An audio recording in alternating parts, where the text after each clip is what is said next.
रजीम बिस्मिल्लाहिर्रहमानिर्रहीम। तो स्टूडेंट्स, आज हमारा जो लेक्चर है वो रेड ब्लड सेल के बारे में है।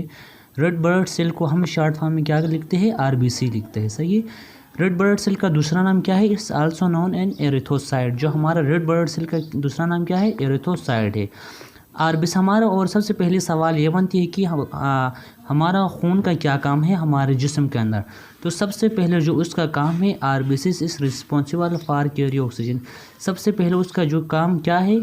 ऑक्सीजन को कैरी करना। कहाँ से? From lung to heart then all part of the body. सबसे पहले खून हमारे कहाँ पे जाएगा? लंग्स के अंदर जाएगा। लंग्स में जाने के बाद क्या होगा? वहाँ पे ऑक्सीजन हमारे खून के अंदर शामिल हो जाएगा। तो हमारा खून क्या बना? ऑक्सीजनेटेड ब्लड बन गया। यही खून कहाँ पर आता है? हमारे हार्ट के अंदर आता है।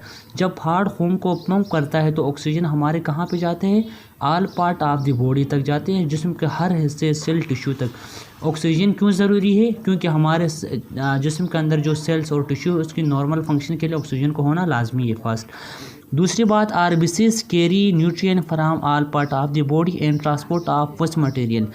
जो खून का हमारा दूसरा काम क्या है? आरबीसी का काम क्या है?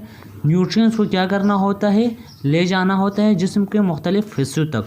और हमारे जिस्म के मुख्तलिफ हिस्सों के अंदर जो रिएक्शन होते हैं उसके रिजल्ट में क्या बनते हैं?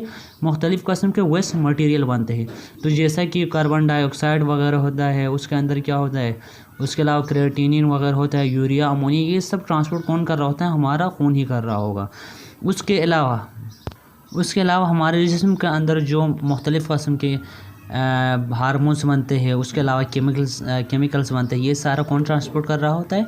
हमारा रेड ब्लड सेल कर रहा होता है। तो स्टूडेंट्स, अगर आपको मेरी ये वीडियो अच्छी लगी तो प्लीज़ चैनल को सब्सक्राइब कर दो और वीडियोस को शेयर